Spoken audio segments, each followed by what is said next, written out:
the day will come when coronavirus will be over.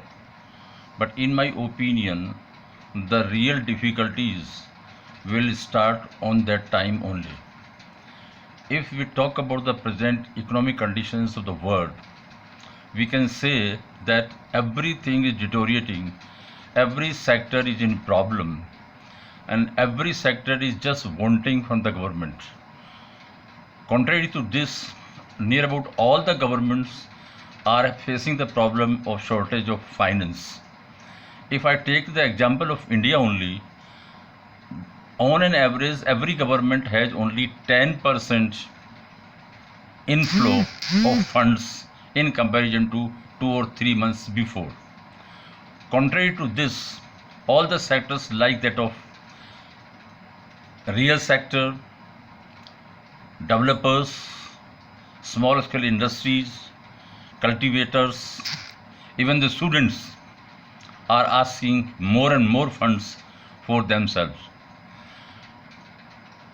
This is the condition of the government, and government in the present time is forced to spend more and more for the common people in the form of providing them food and shelter.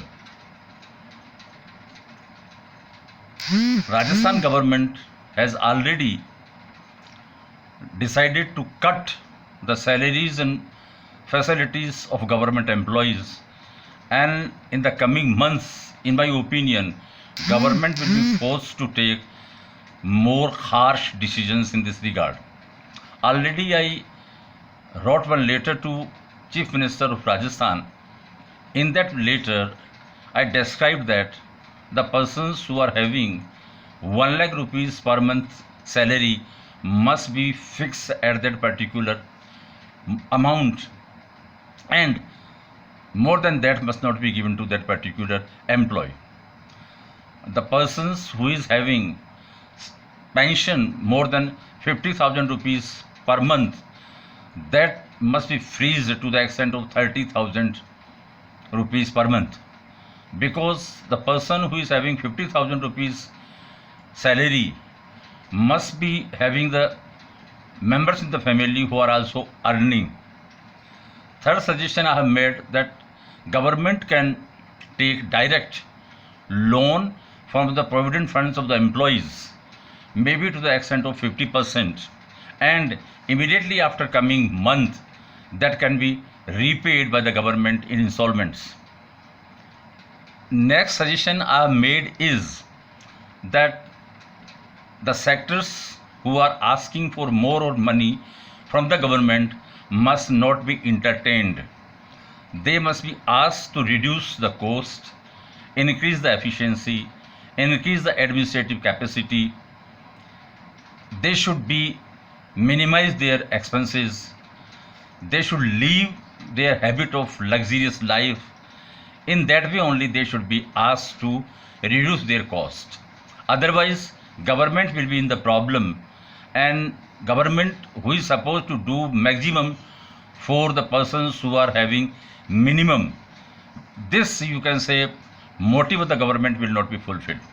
Next, I want to suggest to the government is that at least 20% expenses must be reduced in the form of reducing inflow for the plans and projects who are going on, because these are not at all important now. Now governments, in particular I can say Rajasthan government, should not think about foreign direct investment. Government must try its level best to make more and more savings in the state, and that must be used. Chief Minister of Rajasthan is very correct when he says that government that is led by the Modi ji must repay their payment which is pending in GST. He has asked for 1 lakh crore rupees assistance to the state governments. That is also very practical thing. Now one thing to central government I want to say is This is the time when more and more liquidity must come in the economy so that real demand can be increased. That is called effective demand. And for that particular purpose, government should ask the RBI to print more and more currency notes, because in India we are having minimum reserve system. On the basis of that minimum reserve of 200 crore rupees, any number of currency notes can be printed. So this time government must not think in terms of inflation, because whatever inflation the upper limit is, that is fixed by the World Bank. We should not be getting cared much about that. Next suggestion I can give is that in future, when the production will be continuing, then only we will be in the position to consume continuously. So maybe there is maybe some risk, even though government must go for giving permission to the industries, commercial organizations, professional organizations for going on their activities. If things are not done, then definitely after corona ends, problems will be multiplied. So better to think in the present time so that our future cannot be this much harsh or this much harmful. I suppose all these suggestions will be taken into consideration by the governments, and the economy of the state or the country will not be deteriorated as we are expecting this one. Thank you.